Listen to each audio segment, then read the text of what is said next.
Hello, friends, and welcome to the Hindu analysis for 11th of January 2024। तो front page से शुरू करते हैं आज की एनालिसिस। सबसे पहली जो न्यूज है, जो स्पीकर है महाराष्ट्र के, उन्होंने बोला है जो Shinde's faction is the real Shiv Sena.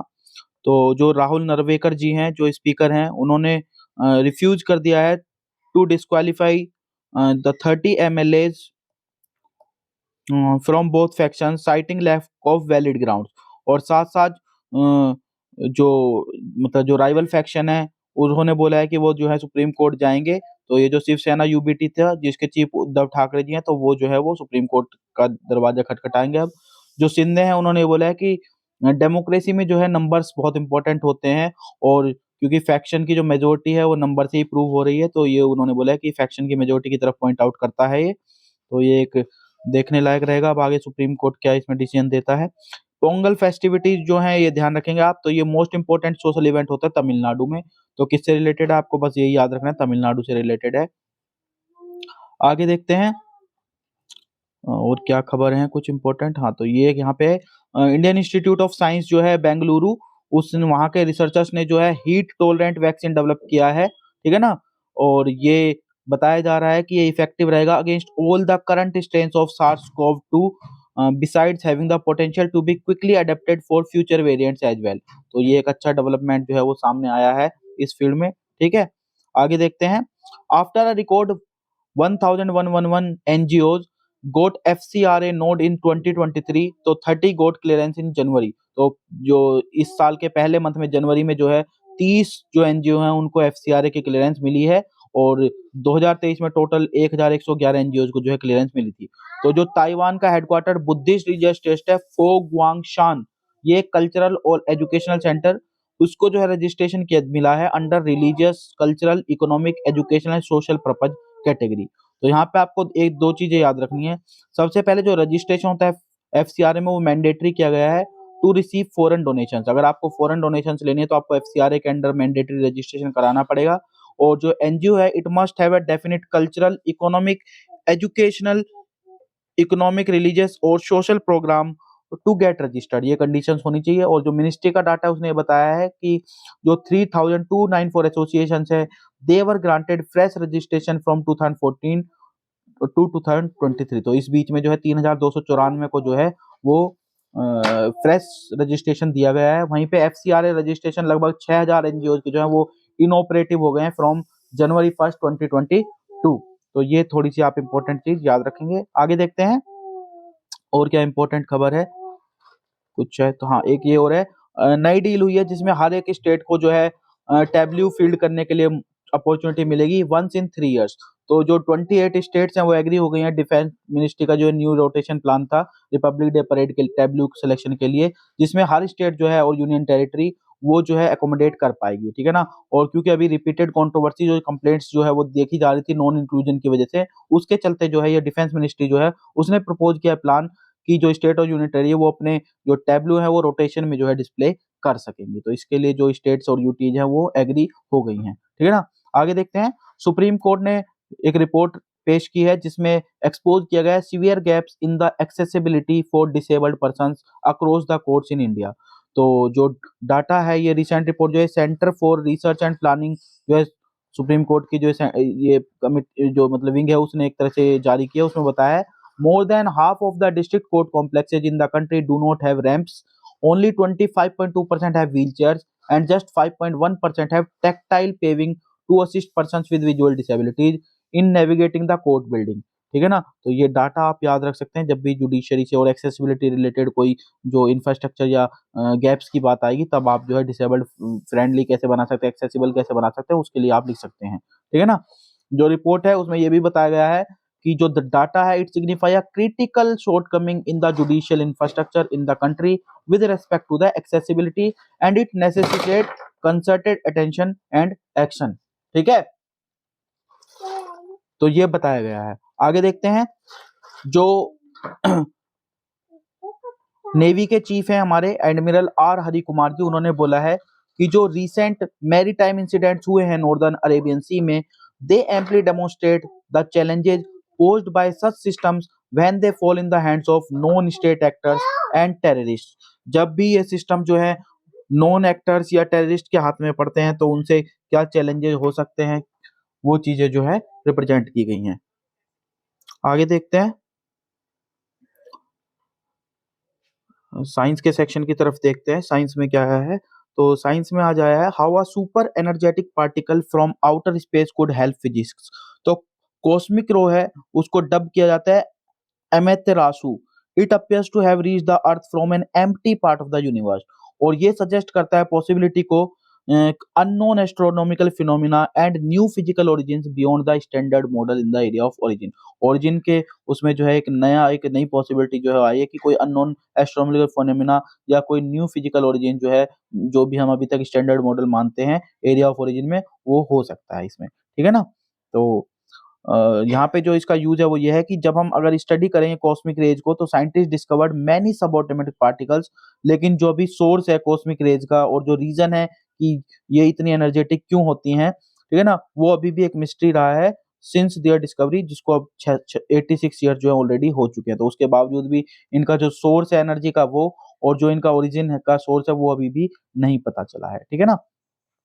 2023 को हमने कल भी डिस्कस किया था कि ये वार्मेस्ट ईयर रहा है। तो अभी ये लगाया जा रहा है कि ये 1 लाख ईयर्स के अंदर जो है ये वार्मेस्ट ईयर जो है हो सकता है। तो लास्ट ईयर जो है प्लेनेट जो है वो हॉटेस्ट ऑन रिकॉर्ड रहा है बाय ए सब्सटेंशियल मार्जिन, और लाइकली है कि ये वर्ल्ड का वार्मेस्ट हो पिछले 1 लाख सालों में, ठीक है ना। तो ये रिपोर्ट ये बताया यूरोपियन यूनियंस की जो कोपर्निकस क्लाइमेट चेंज सर्विस है C3S, उसने ये बोला है।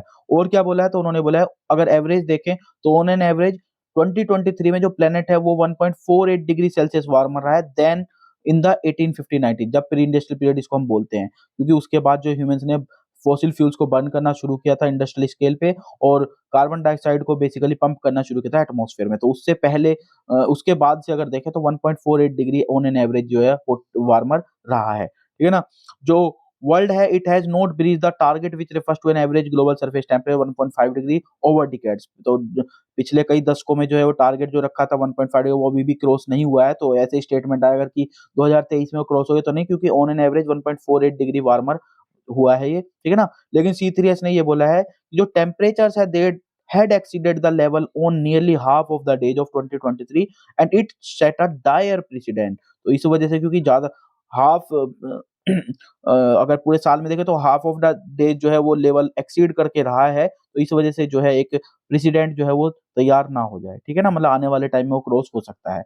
और ऐसा पहली बार हुआ है कि 2 दिन, और दोनों के दोनों दिन वो नवंबर में रिकॉर्ड हुए जब 2 डिग्री सेल्सियस वार्मर रहा है then the pre industrial period. ये भी रिपोर्ट में सामने आया, ये पहली बार हुआ है, ठीक है ना। तो ये नहीं है कि क्लाइमेट जो चेंज है वो सिर्फ ह्यूमन कोज्ड है, इसके साथ साथ अगर आप देखें तो जो टेम्परेचर में राइज है वो एल नीनो जैसे वेदर फिनोमिना है वो भी करते हैं, जिनमें बेसिकली जो सरफेस वाटर है ईस्टर्न पैसिफिक ओशन में वो वार्म हो जाता है और वो ग्लोबल टेम्परेचर्स को बढ़ा देता है। तो ये भी एक रीजन रहा है 2023 में जो वार्म रहा है ईयर, उसकी वजह से। और ईच फ्रैक्शन जो टेम्परेचर का बढ़ता है वो एक्सरबेट करता है, ऑब्वियस सी बात है, एक्सट्रीम और डिस्ट्रक्टिव वेदर डिजास्टर को। आप देख सकते हैं इस बार कितने ज्यादा फ्लड्स, कितने ड्रॉट्स और ये सब जो हीट वेव्स हैं वो सारी चीजें इसी का रिजल्ट जो है वो रहे हैं, ठीक है ना। आगे देखते हैं, एडिटोरियल में है आज चेंज फॉर द वर्स। तो जो इंडिया और मालदीव्स के बीच में अभी जो टसल चल रहा था उसी के रिगार्डिंग ये आया है। जो ट्वीट्स हुए थे उसके बाद जो डिप्टी मिनिस्टर्स थे उनको सस्पेंड भी किया गया था।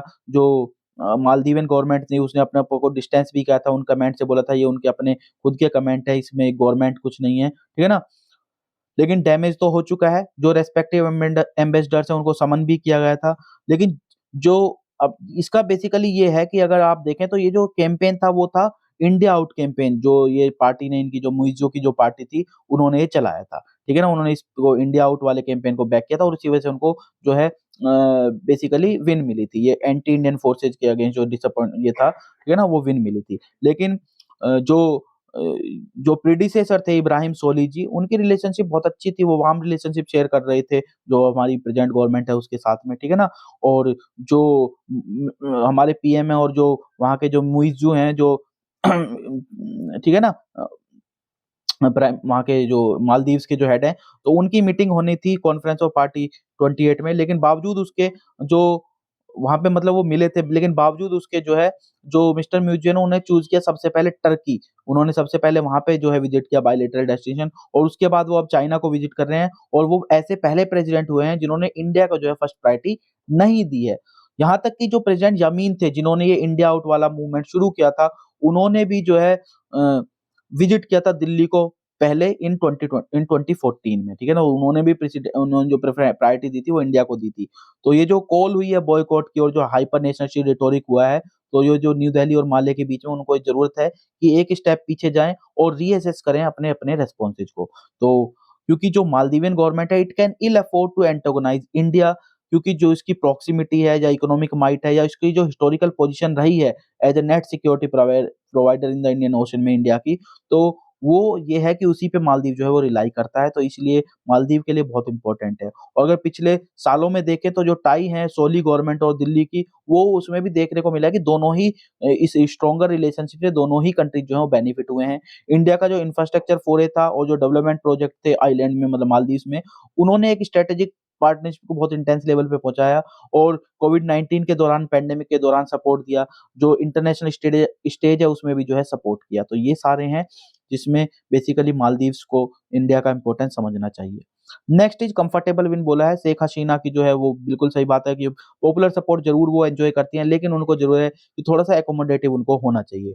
जो मिसेज़ हसीना है उन्होंने ये ज़रूर बोला कि जो इलेक्शंस थे वो फ्री और फेयर थे, लेकिन जो उनका अटेम्प्ट था टू डिसमेंटल द बीएनपी, जो अपोजिशन पार्टी थी, using state institution, it is hardly a secret, मतलब ये सभी को पता है कि उन्होंने थोड़ा-सा यूज़ तो किया है स्टेट और इंस्टीट्यूशंस को उनको डिसमेंटल करने के लिए।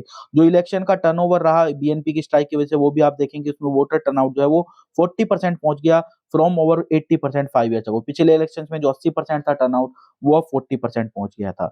तो जो मिसेज़ हसीना है उन्होंने ऑफर किया स्टेबल सिविलियन रूल, और क्रैकडाउन भी किया इस्लामिस्ट एक्सट्रीमिस्ट पे, और जो 1971 जिनोसाइड के लिए थे उनको अकाउंटेबल थे, उनको रिस्पांसिबल भी, उनको मतलब एक तरह से उनके खिलाफ एक्शन भी लिया है, अकाउंटेबिलिटी भी फिक्स की है, और ओवरसो किया है period of economic boom and opportunities का। लेकिन ये भी है उसी टाइम पे अगर आप देखें तो जो women who once fought for democracy now faces accusations of turning the South Asian country of 170 million people into one party state. तो इसी कॉन्टेक्स्ट में बोला गया है कि उनको थोड़ा-सा एक्कोमोडेटिव होने की ज़रूरत है।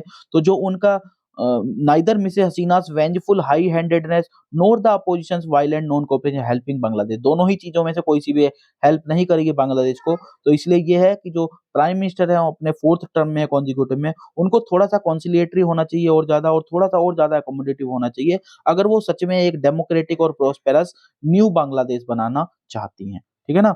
आगे देखते हैं a manifesto for justice that has sprung from crisis.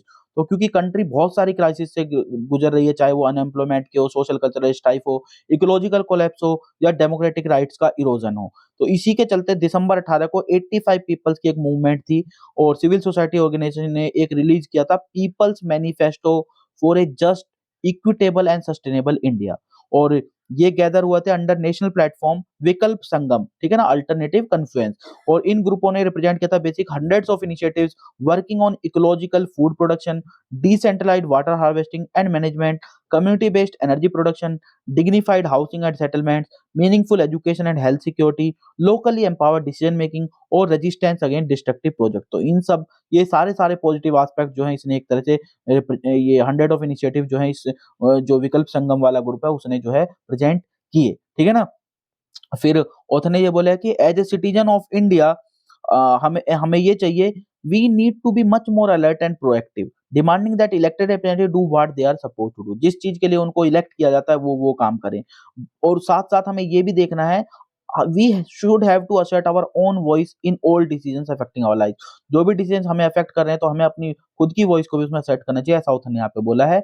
जो मैनिफेस्टो है it also urges enabling the voice of the country large youth population. तो उसमें जो यूथ पॉपुलेशन है उसकी वॉइस को भी एक तरह से एनेबल किया कि वो भी जो है मैनिफेस्टो में उसको भी इंपॉर्टेंस दी गई है। जो विकल्प संगम मैनिफेस्टो है it is infused with these notions of direct and accountable democracy, economic self reliance, ecological responsibility and socio cultural equality. तो इन पॉजिटिव एस्पेक्ट्स पे, इन पॉजिटिव नोशंस पे जो है ये बेसिकली बेस्ड है, इनके साथ इसमें इन्फ्यूजन इन सब चीज़ों का है। ठीक है ना? तो इसी के बारे में बताया गया था।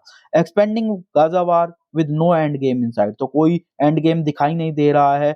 पीस जो है वो बहुत डिस्टेंट दिखाई दे रही है, तो ऑथर ने बोला। और जो गाज़ा वार जो शुरू हुई थी गाज़ा वाले रीजन से, वो अब स्प्रेड हो गई है लेबनान, इराक, यमन और इवन ईरान तक। अभी जो रिसेंट ईरान में जो करमान में जो एक्सप्लोजन्स हुए थे, तो वो भी एक इसी का आफ्टर इफेक्ट देखने को मिल रहा है। हालाँकि आईएस ने उसकी रिस्पॉन्सिबिलिटी ली है, लेकिन फिर भी ईरानियंस ये कह रहे हैं कि ये जो है इसमें इज़राइली हैंड है। ठीक है ना? तो जैसे-जैसे गाज़ा कॉन्फ्लिक्ट जो है बेसिकली रिवर्बरेट हो रही है अक्रॉस द रीजन, तो वेस्ट एशिया जो है it could sleepwalk into Armageddon. तो एक तरह से उसमें ढलता हुआ ये नज़र आ रहा है। और जो पीस है हमने बताया वो डिस्टेंट है, जो टारगेटेड किलिंग्स हो रही हैं ये कोई यूज़फुल पर्पस सर्व नहीं कर रही हैं, जो डिसीज़ लीडर्स हैं वो क्विकली रिप्लेस हो रहे हैं, जो असैसिनेशंस हैं वो बढ़ रहे हैं और उसकी वजह से म्यूचुअल हॉस्टिलिटी भी बढ़ रही है और साथ-साथ टेंशन्स भी एस्केलेट हो रही हैं। तो रीज़न क्यों है ये जो प्रोस्पेक्ट लगाए जा रहे हैं that is even being raised is because through the 3 month war in Gaza, 3 महीने हो चुके हैं गाजा में वॉर को, लेकिन no major player has exhibited a vision or a strategy regarding the end game and the day after the cessation of hostility। तो किसी ने भी एंड गेम के रिगार्डिंग कोई स्ट्रेटजी या प्लान नहीं बताया है, या जब डे आफ्टर होगा मतलब सब कुछ वो हो जाएगा उसके बाद जब हॉस्टिलिटीज रुक जाएंगी उसके बाद क्या होगा, ये कोई प्लान नहीं बनाया गया है। तो certainly there is no mention of a long term peace process. कोई भी लॉन्ग टर्म पीस प्रोसेस की कोई जो है बात नहीं की गई है। और जो मास किलिंग्स हैं गाजा में और जो प्रोवोकेटिव टारगेटेड असैसिनेशंस हो रहे हैं नेबरहुड में, they have become ends in themselves. वो अपने आप में ही खुद एंड हो गए हैं, एंड बन के रह गए हैं। ठीक है ना? जो वैसे basically means to achieve end थे, वो अब कुल अपने आप में एंड्स इन देमसेल्व्स होके रह गए हैं, ऐसा उसने यहाँ पे बोला है। जो अरब स्टेट है have exhibited neither voice nor leadership so far. उसने भी अभी तक ना तो कोई वॉइस दिखाई एग्जिबिट की है, ना ही उसने कोई लीडरशिप अभी तक दिखाई है। Beyond pointless conferences and resolutions, there is no sign of a consensual and forceful approach to the broader Palestine issue और even concerns about regional security. तो जस्ट पॉइंटलेस कॉन्फ्रेंसेस और रेजोल्यूशंस हो रहे हैं, इसके अलावा कोई साइन नहीं दिखता कि कोई फोर्सफुल अप्रोच या कोई कंसेंसुअल अप्रोच जो है वो जो ब्रॉडर पैलेस्टीन इशू है या जो रीजनल सिक्योरिटी उसके रिगार्डिंग कोई नजर आती हो। ठीक है ना? जो प्रिंसिपल रिस्पॉन्सिबिलिटी है अब जो पीस लाने की, वो अभी सऊदी अरेबिया के पास दिखते हैं, क्योंकि it alone has the regional and global standing to insist that its views be deferred to. तो वो एक रीजनल स्टैंडिंग भी है उसकी और ग्लोबल स्टैंडिंग भी है, तो इसलिए उसकी जिम्मेदारी है, मतलब उसके ऊपर जिम्मेदारी है कि वो वहां पे पीस ला सकता है। जो पैलेस्टीनियन इंटरेस्ट है और जो रीजनल पीस है, it require robust and proactive Saudi initiatives which have been missing so far. जो अभी तक मिसिंग दिख रहे हैं, तो उनकी जरूरत है अभी कि सऊदी जो है वो एक रोबस्ट और प्रोएक्टिव इनिशिएटिव्स ले। तो this is the time when West Asian rulers and their people should be on the same side to serve the region's interest. तो ऑथर ने ये बोला है कि यही टाइम है कि जो वेस्ट एशियन के रूलर्स हैं उन सबको और वहाँ के लोग हैं उनको एक साइड पे आना चाहिए और जो रीजन के बेस्ट इंटरेस्ट में है उस तरफ कदम उठाना चाहिए। Feeling that they will be swept away in the tidal wave of regional conflict they have done nothing to prevent. और जिस चीज को बचाने के लिए उन्होंने कुछ नहीं किया, उसी उसी बहाव में वो भी बह जाएंगे। जो व्यूज हैं वो बोला गया है, ये पर्सनल है और यहाँ पे आप ऑथर भी देख लेंगे, ये तलमीज अहमद जी हैं, फॉर्मर डिप्लोमेट है, ये उनके व्यूज हैं। ठीक है ना? आगे देखते हैं। डाटा पॉइंट में आया है बोइंग बेस्ट सेलर जो 736 मैक्स है, it hits an air pocket again. तो आपने देखा हो ये कई दिन से न्यूज में चल रहा है। तो जो 737 मैक्स 8 और 9 के जो है प्लेन्स को वापस बुलाया था, तो उसमें कोई भी जो एयरलाइन इंडिया में जितनी एयरलाइन है उनमें से कोई भी जो है 737 मैक्स 9 को यूज नहीं कर रहा है, ऑपरेशन में नहीं है। ठीक है ना? लेकिन एक 737 मैक्स 8 में जरूर जो है वो वॉशर जो है मिसिंग पाया गया था, लेकिन बाकी जो थे जिनका इंस्पेक्शन हुआ है अदर प्लेन्स का, उनमें जो ऑपरेशन कर रहे हैं बेसिकली इंडिया में, उनमें कोई भी जो है प्रॉब्लमेटिक फाइंडिंग नहीं हुई है, तो एक अच्छी बात है। साथ-साथ अगर हम बात करें कंट्री वाइज़, तो जो यूएस है, आयरलैंड है और चाइना है, they are the top 3 recipients of 737 max और इंडिया की रैंक है इसमें 14th। केवल 18 डिलीवरी जो है अभी तक जो है वो डायरेक्टली एयरलाइंस को मिली हैं इंडिया के लिए। ठीक है ना? और जो 40 प्लेन्स थे जो ऑपरेशन में हैं, ठीक है ना? लेकिन उनमें से केवल 18 डिलीवरी जो है वो डायरेक्टली एयरलाइंस को मिली है इंडिया में। ठीक है ना? क्योंकि बेसिकली जो कंपनीज है वो एयर लीज कोऑपरेशन के थ्रू जो है वो प्लेन्स जो है वो लेती हैं। ठीक है ना? उसके बाद डाटा पॉइंट में ये भी है कि ये जो इश्यूज हो रहे हैं रिकरिंग, बार-बार कभी कुछ इश्यू आ रहा है मैक्स में, उसके बावजूद भी जो 737 मैक्स है, it is the most ordered and most delivered aircraft of the Boeing family. Boeing family का सबसे ज़्यादा ऑर्डर किया जाने वाला और सबसे ज़्यादा डिलीवर किया जाने वाला एयरक्राफ्ट अभी भी यही है डिस्पाइट दीज़ रिकरिंग इश्यूज। और जो एयरक्राफ्ट का शेयर है in both orders and deliveries, it has been around 70% marks, making this Boeing's most selling aircraft. इसी वजह से बोइंग का सबसे ज़्यादा सेल होने वाला एयरक्राफ्ट भी है। ठीक है ना? आगे देखते हैं। लॉज अराउंड रिमिशन पॉलिसी, तो कल भी हमने रिमिशन की बात की थी, आज भी इसमें यही बताया है।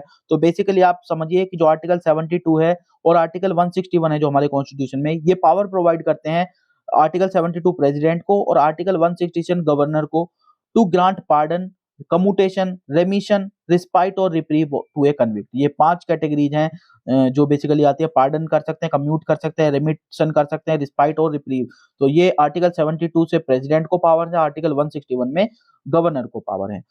और ये जो प्रीमैच्योर रिलीज हुआ था 11 कन्विक्ट्स का गुजरात गवर्नमेंट के द्वारा, उसने कुछ सीरियस लीगल और मोरल क्वेश्चन जरूर रेज किए हैं, क्योंकि सुप्रीम कोर्ट ने अपने ऑर्डर में साफ-साफ बोला था कि Gujarat government is not the appropriate government to consider the remission petition. कल भी हमने बताया था कि जो सुप्रीम कोर्ट के ऑर्डर में ये बोला था कि एप्रोप्रिएट गवर्नमेंट ही जो है वो रेमिशन दे सकती है, और जिस गवर्नमेंट ने जो है कन्विक्शन दिया है वही गवर्नमेंट एप्रोप्रिएट गवर्नमेंट है जो रेमिशन दे सकती है। ठीक है ना? तो ये इशू था।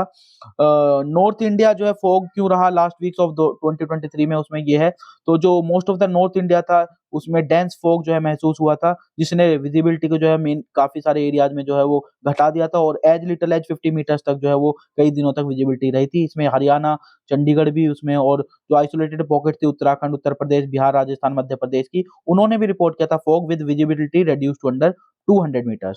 तो स्पेसिफिक टाइप ऑफ फॉग जो है उसकी ड्यूरेशन और उसके इफेक्ट जो है they are contingent on various environmental condition. कई सारी एनवायरमेंटल कंडीशन पे ये डिपेंड होती हैं। जो फॉग का प्रिंसिपल इफेक्ट होता है वो एयर ट्रेवल पे पड़ता है, क्योंकि इसकी वजह से लगभग 450 फ्लाइट जो है वो डिले हुई और कैंसल हुई 27 दिसंबर को दिल्ली के इंदिरा गांधी इंटरनेशनल एयरपोर्ट पे।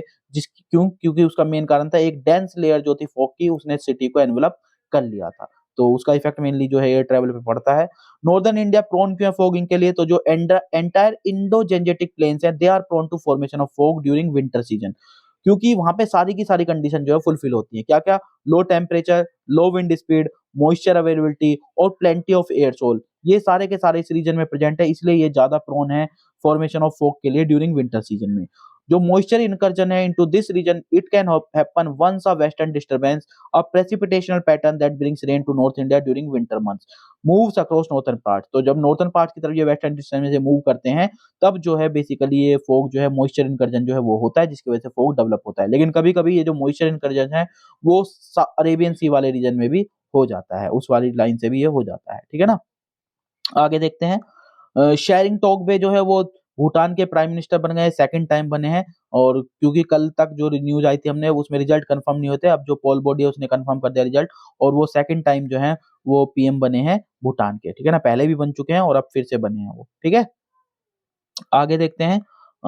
AI powered misinformation biggest short term threat to global economy. तो यहाँ पे जो ग्लोबल रिस्क रिपोर्ट है तो ये जारी करता है वर्ल्ड इकोनॉमिक फोरम। तो उसने जो है अपनी रिपोर्ट में बोला है कि जो फाल्स और मिसलीडिंग इन्फॉर्मेशन है supercharge with cutting edge AI artificial intelligence that threatens to erode democracy and polarise society is the top immediate risk to the global economy. जो टॉप इमीडिएट ग्लोबल रिस्क है economy के लिए वो यही है, जो miss information, false information, और वो भी किसके साथ सुपर चार्ज है? वो कटिंग एज जो एआई टेक्नोलॉजी है उसके साथ में। ठीक है ना? तो बताया है जो रिपोर्ट है ऑर्गेनाइजेशन है उसने ये भी बोला है an array of environmental risk pose the biggest threats in the longer term. वो लॉन्ग टर्म में अगर देखें तो जो एनवायरमेंटल रिस्क हैं वो सबसे बड़ी थ्रेट जो है वो नजर आते हैं। ठीक है ना?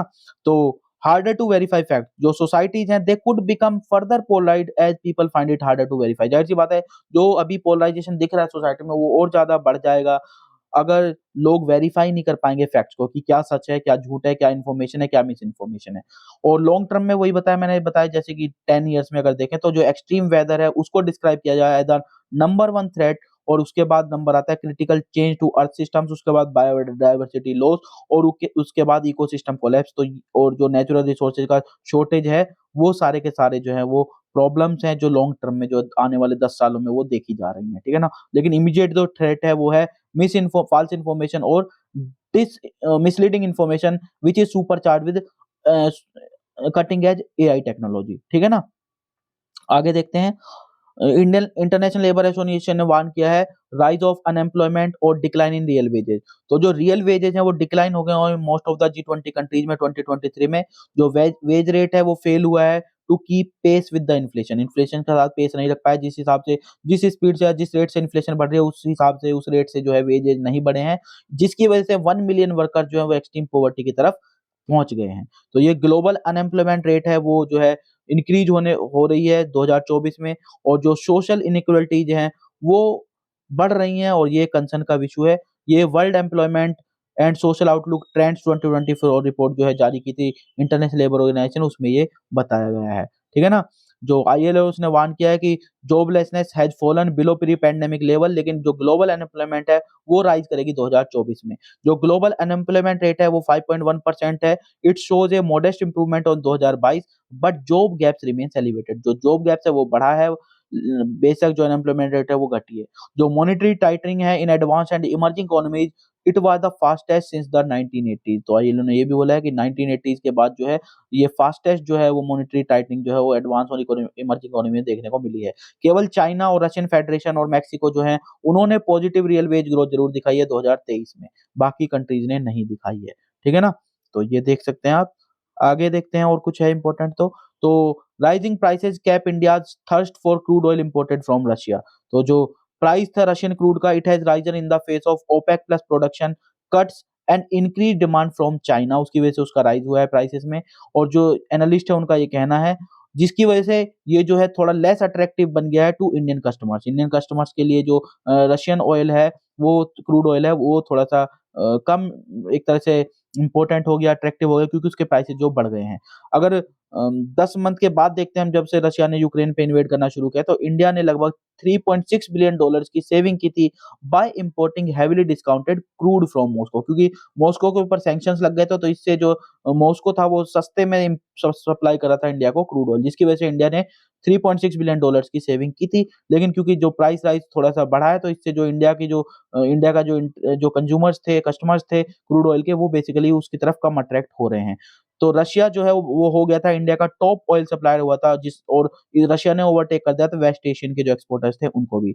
जो न्यू दिल्ली और मॉस्को हैं, उनकी टाइज़ जो है वो कोल्ड वॉर से भी पहले की हैं, और जो रशिया है वो बिगेस्ट आर्म सप्लायर भी है वर्ल्ड को, ठीक है ना? सॉरी, इंडिया के लिए, जो कि वर्ल्ड की अब मोस्ट पॉपुलस कंट्री हो चुकी है, ठीक है ना? तो उसके रिलेशंस हालाँकि इंडिया के साथ अच्छे हैं, तो ये तो हम जानते ही हैं। बाकी कुछ आज इम्पोर्टेंट कोई खबर है नहीं, स्पोर्ट्स में भी कुछ ऐसा है नहीं। तो this is it regarding today discussion. Hope आपको ये डिस्कशन अच्छा लगा होगा। बाकी आप कमेंट सेक्शन में ज़रूर बताइए कैसा लगा है, और शेयर करेंगे तो बाकी लोगों तक भी आउटरीच पहुँचेगी। So thank you.